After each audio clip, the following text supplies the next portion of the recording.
Olá, pessoal. Eu sou Jefferson e nesse vídeo eu vou falar como elaborar laudos psicológicos de forma correta e de forma adequada. Quando eu digo de forma correta e de forma adequada, eu quero dizer em acordo, né, com a Resolução 006 de 2019 do Conselho Federal de Psicologia.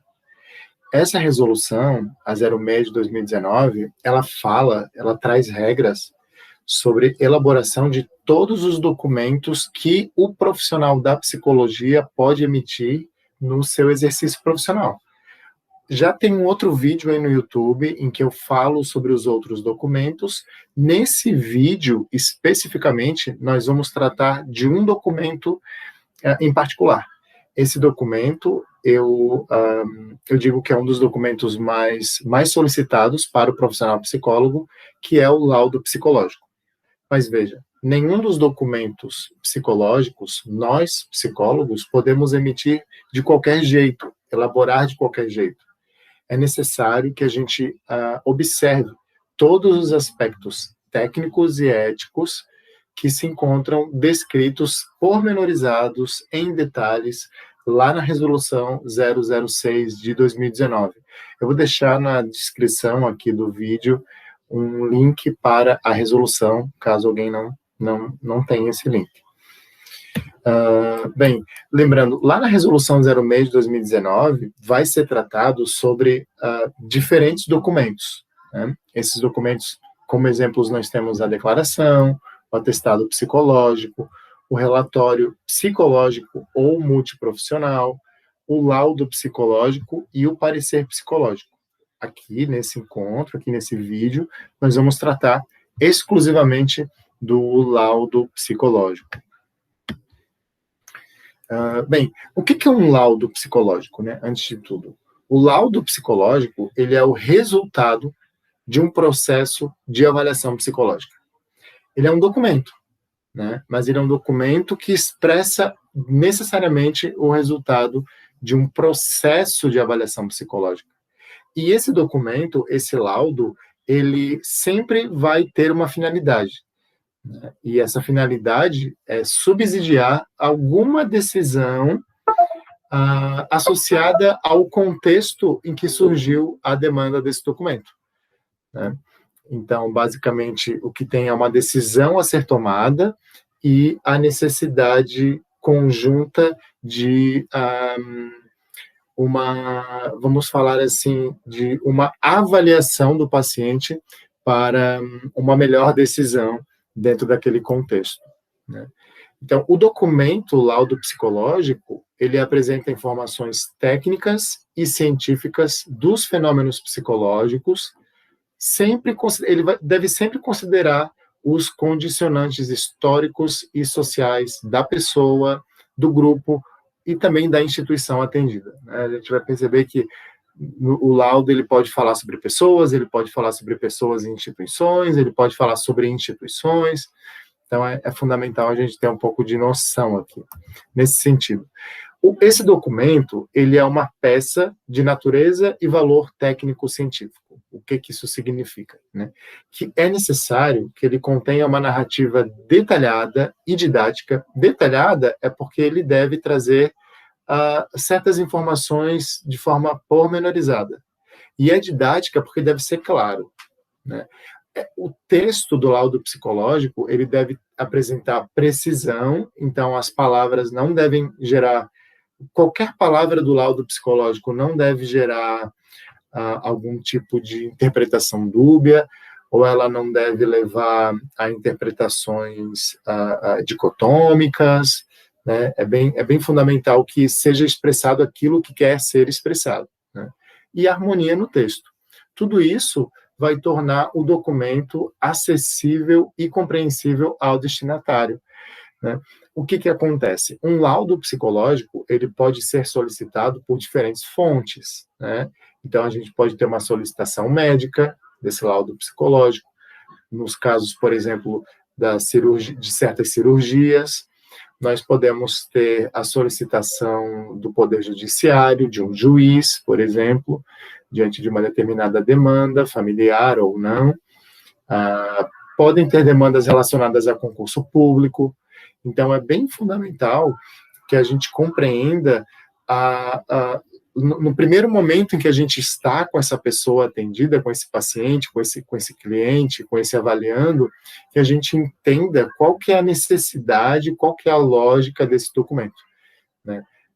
O psicólogo, tendo essa noção, isso vai contribuir, se ele conhece bem a resolução 06 de 2019, se ele tem um conhecimento técnico, estrutural do laudo psicológico, e se ele, ao mesmo tempo, tem essa leitura ética da situação, do contexto, das partes envolvidas, e também do impacto desse documento na vida de todo mundo, na própria sociedade, então, certamente, a gente vai ter aí um bom texto, né? É necessário ter certo cuidado aqui. O laudo, ele parte de uma avaliação psicológica. Veja, às vezes, aquilo que a pessoa, que o cliente, o paciente solicita, não é exatamente o que ele precisa. É meio que comum as pessoas pedirem laudo, mas a gente precisa entender, enquanto psicólogos, o que é essa demanda, se a demanda é de um laudo mesmo, né? Às vezes é de uma declaração, às vezes é de enfim, de um relatório, né? Enfim, de outros documentos que não um laudo. O laudo, ele tem é um documento um pouco mais, assim, vamos pensar, trabalhoso, detalhado, né? Ele parte de uma avaliação psicológica, ou seja, necessariamente você vai ter que aplicar instrumentos, técnicas, testes reconhecidas pelo Conselho Federal de Psicologia para poder, então, emitir um laudo. Você não pode emitir um laudo baseado, por exemplo, numa entrevista, né? Ou baseado exclusivamente na escuta, né? Vão existir contextos em que isso vai ser possível, mas, de forma geral, isso não é possível, tá, pessoal? Então, o laudo, ele parte sempre de uma avaliação psicológica, né? E essa avaliação psicológica, lembrando, ela se refere à aplicação conjunta de diferentes técnicas, instrumentos, testes, né? Uma avaliação psicológica não é só testagem. Quando a gente escuta essa pessoa, a gente está coletando dado por uma via. Quando a gente observa, a gente coleta dado por outra via. Quando a gente utiliza técnicas projetivas, dados por outra via. Quando a gente usa técnicas psicométricas, dados por outra via, né? A gente, então, coleta informações de diferentes fontes, isso é uma avaliação psicológica, e depois associa todas essas informações. Uma avaliação psicológica, ela pode ser solicitada no contexto clínico, que geralmente é o contexto de maior solicitação. Pode ter, né, dentro do contexto clínico, uma demanda diagnóstica, isso é comum também. Pode ser uma demanda pericial, pode estar envolvida uma avaliação psicológica num processo seletivo, né, pode ser de seleção, orientação profissional, processo seletivo de concursos públicos, é bem comum, né, que tenha uma etapa de avaliação psicológica, e é uma etapa que gera aptidão ou inaptidão. Pode ser uma avaliação realizada para habilitação, para identificar a habilitação do candidato, para porte de armas, para dirigir veículos automotivos. Então, o laudo psicológico, ele necessariamente parte de uma avaliação psicológica. Outros documentos não vão ser necessários que isso aconteça. O laudo psicológico, ele tem essa exclusividade. E também para procedimentos cirúrgicos, esqueci de comentar aqui, né?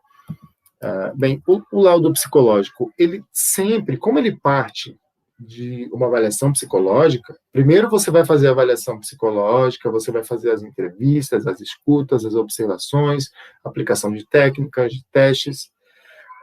Você vai compreender bem essa demanda antes, né? Antes de aplicar todas essas técnicas. Vamos trabalhar de forma técnica e ética, né, pessoal? Mas tudo isso vai precisar ser registrado.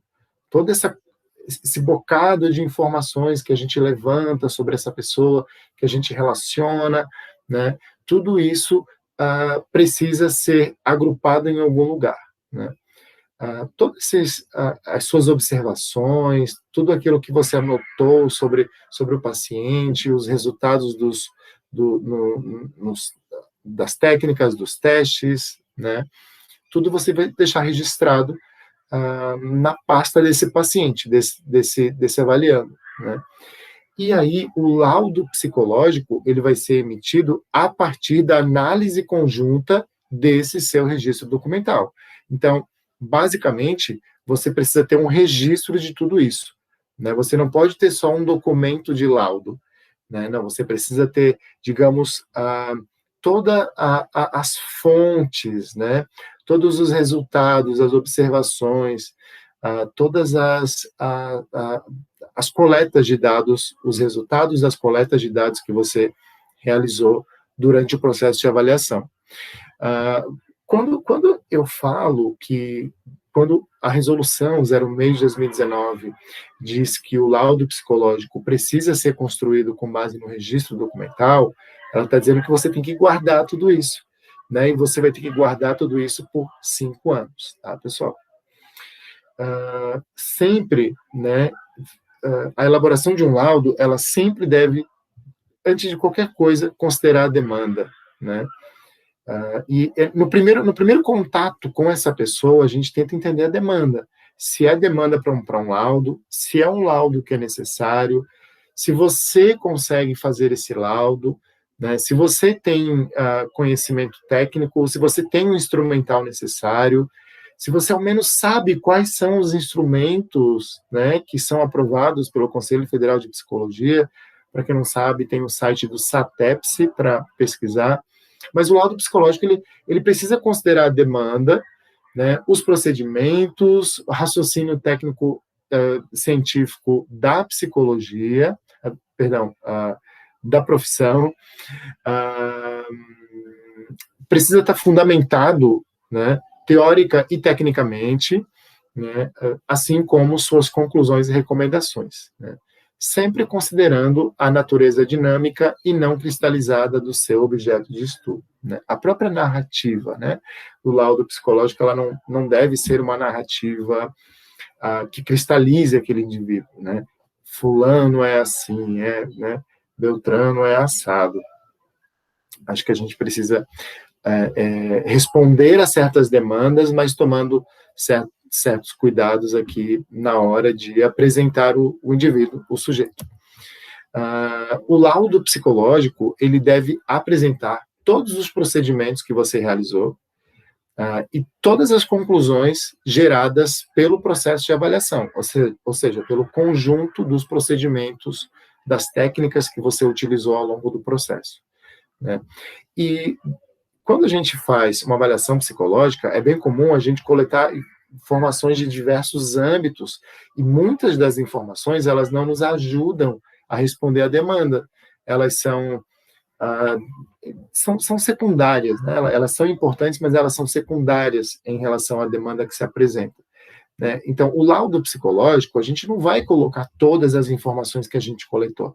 Não seria necessário, não seria necessário expor o indivíduo dessa forma, né? Nós vamos colocar somente aquilo que for fundamental para dar evidência ao raciocínio, à racional que nós estamos querendo dar, nós enquanto profissionais, né?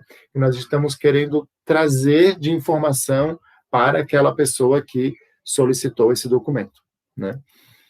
Então, nós vamos limitar aqui as informações somente aquelas que forem necessárias, que estejam relacionadas à demanda, né, especificamente, e que facilitem, né, o relato de encaminhamento, de intervenções, diagnóstico, hipótese diagnóstica, quando for o caso. Então, basicamente, aqui é ter um pouco de prudência, né, com relação ao montante de informações que a gente coleta dos nossos pacientes e que não necessariamente a gente vai utilizá-las na sua totalidade. Estruturalmente falando, o documento, o laudo psicológico, ele é composto por 6 itens, que a gente pode chamar de seções, 6 seções, né? A primeira seção se chama identificação, na sequência eu vou pormenorizar cada uma delas, na sequência tem a seção que se chama descrição da demanda, depois tem a seção procedimento, a seção análise, conclusão e referências, né? A Resolução 06 de 2019, ela não me diz o formato, assim, qual o tamanho da letra, qual o espaçamento, qual é a fonte que você deve usar.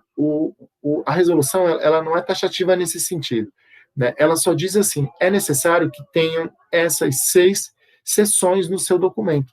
Então, você pode dar a cara do documento que você quiser. Basta ir lá no Word e colocar essas 6 seções, como eu vou apresentar para vocês. Agora, tamanho da letra, cor, fonte, se você vai colocar logo, forma, isso é sua criatividade, né? Isso é sua identidade pessoal enquanto psicólogo. Vamos pormenorizar cada uma dessas seções do seu documento, tá? Antes de qualquer coisa, todas as páginas do laudo psicológico, elas devem estar numeradas, né?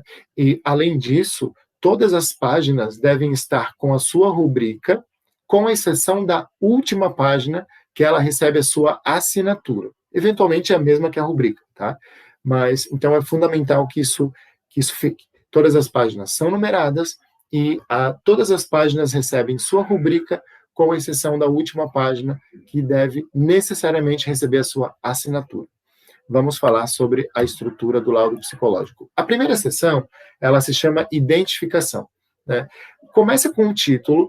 Então, o título desse documento é laudo psicológico. Então, você vai abrir um documento do Word e vai digitar laudo psicológico, né?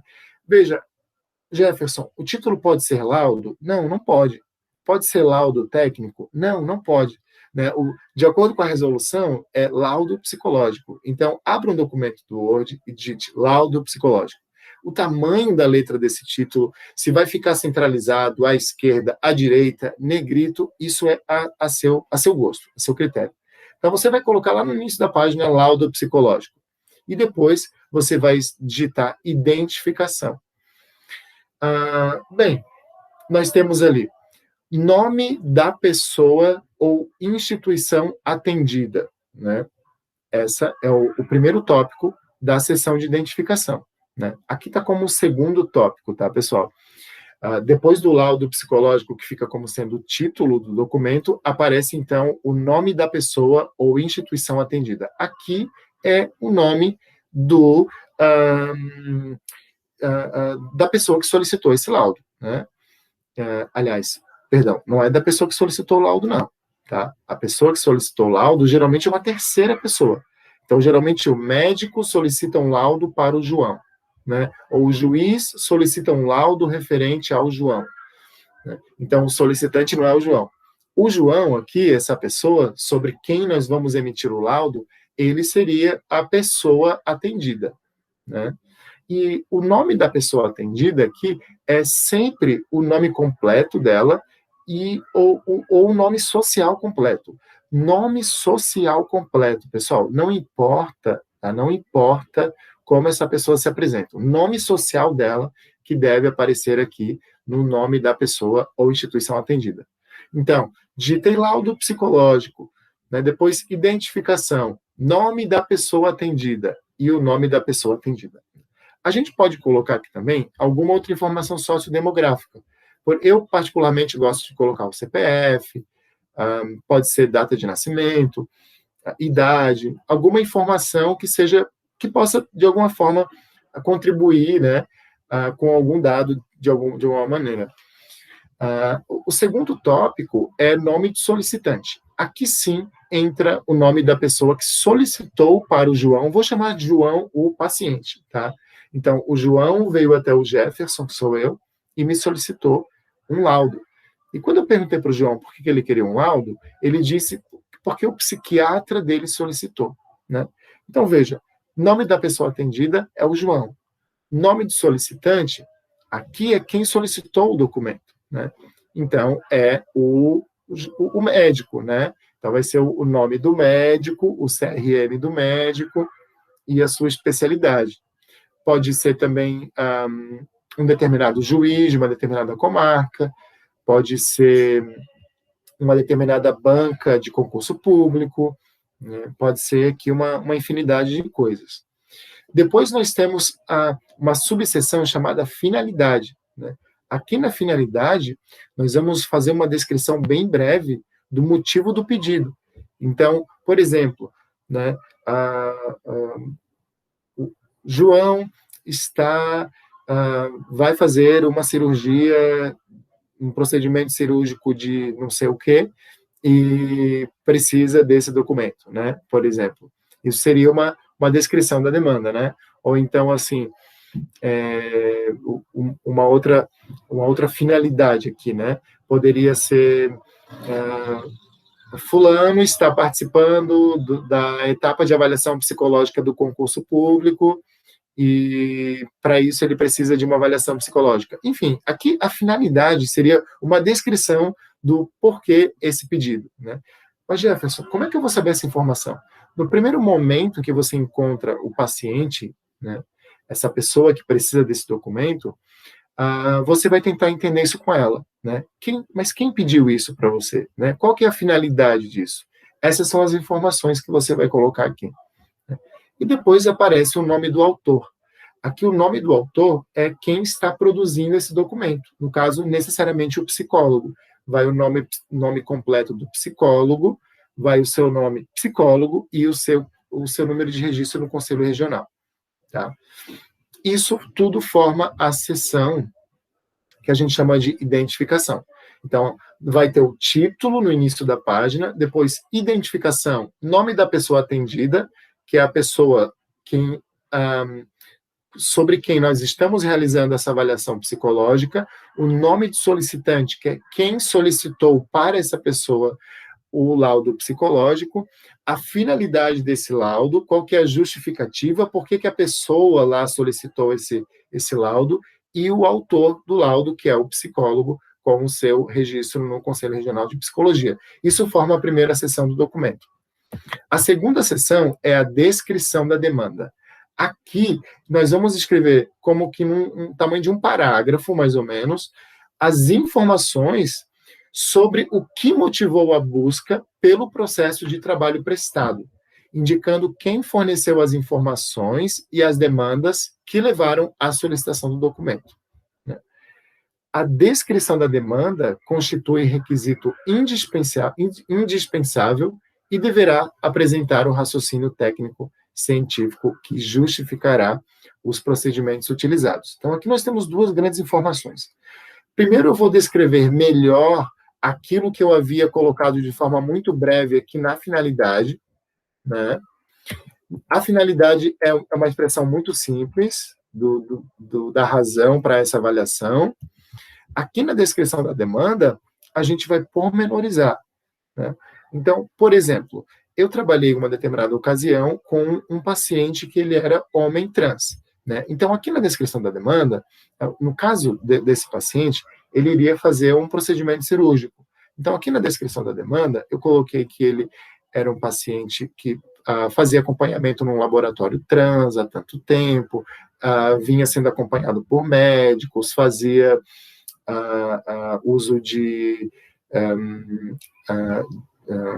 hormônios, enfim, essa pessoa vinha fazendo um acompanhamento e estava com um procedimento cirúrgico marcado e, para tanto, necessitava de uma avaliação psicológica. Então, aqui a gente faz uma espécie de uma pormenorização, uma detalhação da descrição da demanda, né? O que está acontecendo aqui, né? É isso que a gente faz. Inclusive, essa descrição da demanda, ela vai justificar o que vai aparecer na seção seguinte, que é a seção do procedimento, ou seja, por que eu vou aplicar tais testes? Por que eu vou aplicar tais instrumentos, né? Por exemplo, Jefferson, eu sempre devo fazer avaliação cognitiva? Eu sempre devo testar junto numa avaliação psicológica, por exemplo, questões cognitivas, né? Atenção, memória, raciocínio, inteligência. Eu devo sempre incluir isso? Não. Então, não teria muita justificativa, por exemplo, se é uma questão, né? Se na demanda o que está envolvido é uma cirurgia, por exemplo, de sei lá, um procedimento cirúrgico de vasectomia, e você aplicar instrumental para avaliar a cognição da pessoa, né? exceto se você, durante o processo, fez alguma observação mais específica, mas, tirando isso, ficaria um pouco desconexo, né? Você vai avaliar outros aspectos, que não o cognitivo, né? Agora, se você está trabalhando com uma pessoa, por exemplo, princípio de Alzheimer, ou dificuldade de atenção, aí a seleção do instrumental que você vai fazer vai ser mais neuropsicológica, cognitiva, e por aí vai. Então, a descrição da demanda, ela deve, inclusive, ajudar o leitor a entender o porquê da escolha daquelas técnicas, né? Que é o tópico seguinte. O laudo psicológico, ele sempre vai considerar, né, aqui quem solicitou. Então, quem solicitou foi um médico, né, foi um psiquiatra, foi um cirurgião plástico, né, médico do trabalho, quem foi o médico, né, um juiz, né, foi um outro psicólogo, quem solicitou esse documento, né? E a gente precisa conversar com essa pessoa por meio desse documento, né? Então, precisa ficar claro para essa pessoa. Bem, a terceira seção do laudo psicológico se chama procedimento. Aqui, nós vamos, de fato, apresentar um raciocínio técnico-científico que justifica o processo de trabalho realizado, né? Aqui nós vamos pormenorizar os procedimentos adotados. Então, por exemplo, geralmente, a gente começa com uma entrevista, e aí a gente vai colocar lá no procedimento, entrevista. Foi uma entrevista estruturada, semi-estruturada, né? Eu, particularmente, a depender do tipo de avaliação psicológica, eu tenho modelos de entrevista semi-estruturada. Semi-estruturada por quê? Por exemplo, cirurgia bariátrica. Então, é interessante que a gente avalie, por exemplo, se a pessoa preenche critérios para certos transtornos. Então, você pode ter uma entrevista semi-estruturada com indicadores desses transtornos, né, que você pode coletar lá do DSM-5, por exemplo. Ou, no caso, ou pode ter critérios do transtorno dismórfico corporal, alguma coisa nesse sentido, né? Pode ser necessário isso, né, pessoal? Cada um sabe na sua prática. Mas lá na seção procedimentos, então, eu particularmente, eu começo colocando entrevista, o tipo de entrevista, e eu faço uma breve menção, assim, do qual foi a entrevista que eu usei. Depois eu, se for o caso, né, apresento os instrumentos de personalidade. Na seção de procedimento, é como se nós fôssemos apresentar todas as técnicas que a gente utilizou no processo, que a gente escolheu enquanto profissionais, que a gente selecionou para utilizar no processo.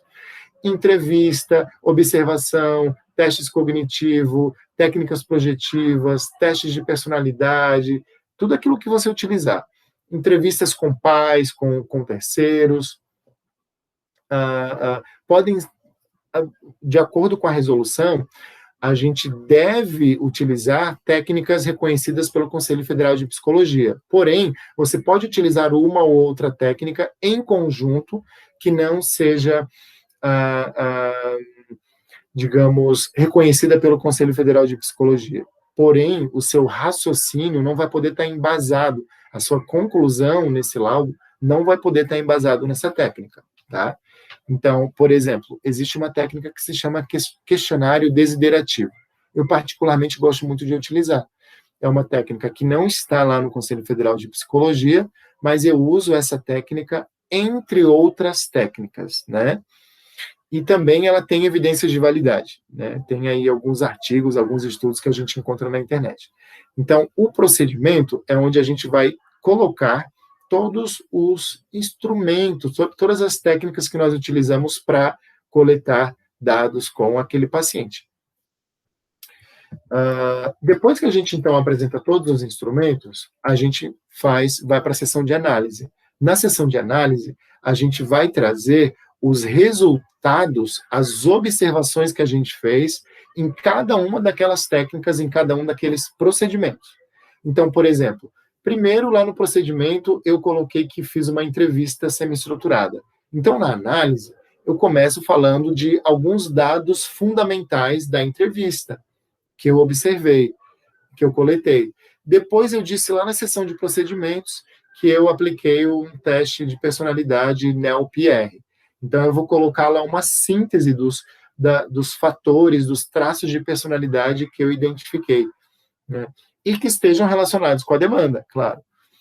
E vou fazer isso para todos os procedimentos. Então, na sessão de análise, a gente apresenta os resultados que a gente obteve, as observações que a gente fez, os dados derivados da escuta, das entrevistas, a gente apresenta eles aqui nessa sessão de forma objetiva, porém de forma didática, somente o fundamental, não a sua totalidade. E a gente também, quando possível, a gente relaciona as coisas. Né? A gente relaciona o dado da entrevista com o dado da técnica projetiva, com o dado do teste de personalidade, com o dado do teste cognitivo, e por aí vai. A sessão de análise, ela é uma sessão que ela exige experiência, ela exige uma espécie de conhecimento de integração das técnicas, de ligar pontos, né? Conhecimento da teoria, né? Das teorias subjacentes aos instrumentos, às técnicas, e ela exige treino ao mesmo tempo. Na sessão de análise, a gente então vai fazer uma exposição descritiva, metódica, objetiva e coerente com os dados colhidos e situações relacionadas à demanda, né? A análise não deve apresentar descrições literais das sessões de atendimentos, salvo quando isso for fundamental.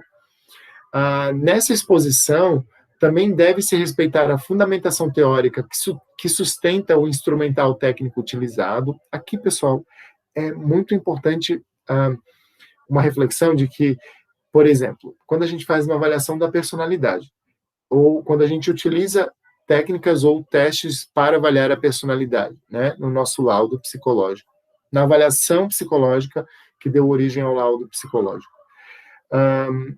Às vezes, a gente tem instrumentais, técnicas que partem de referenciais teóricos diferentes. Então, por exemplo, se eu estou utilizando uma técnica psicométrica que parte da personalidade, que compreende a personalidade a partir do modelo dos 5 grandes fatores, e depois eu vou associar com uma técnica projetiva, né, ou com uma técnica projetiva que vai partir do conceito da projeção, né, freudiana, clássica freudiana, ou que vai partir do conceito das relações objetais, da Melanie Klein. Então, eu preciso ter um pouco de domínio das teorias para saber o que é possível relacionar, né? E também para não falar de uma teoria a partir de um instrumento que não é aquele, né? Então, eu não posso fazer uma interpretação a partir das relações objetais quando eu estou utilizando um instrumental dos 5 grandes fatores, né? Agora, eu posso utilizar os 2 instrumentais, né, e brincar de associar as coisas aí, brincar de mesclar. Mas é uma descrição metódica, objetiva, né, e coerente com os dados que foram coletados. E a gente deve, sim, respeitar a fundamentação teórica que sustenta o instrumental técnico utilizado. O psicólogo não deve fazer afirmações sem sustentação em fatos ou teorias, né? Ele deve ter a linguagem objetiva e precisa, especialmente quando se referir a dados de natureza subjetiva. Então, quando a gente fala de personalidade, de ansiedade, de estresse, de conflitos, quando a gente fala esses fenômenos, eles são virtuais, né? Então, a gente tem que ter muito cuidado, assim, porque é bem comum as pessoas terem diferentes concepções sobre uma mesma coisa, né? Então, às vezes a gente fala, sua ansiedade é elevada, né? Mas, peraí, qual é o conceito de ansiedade que você está tratando aqui, né? É a ansiedade traço? É a ansiedade estado, né? Qual é a concepção teórica de ansiedade desse instrumento que você utilizou?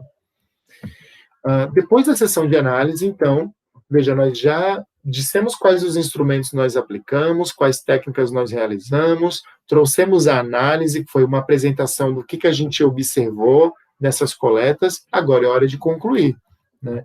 A conclusão, a gente sempre vai fazer a partir daquilo que foi relatado na sessão anterior, que é a sessão de análise, né? Na conclusão, a gente também vai indicar encaminhamentos, intervenções, né?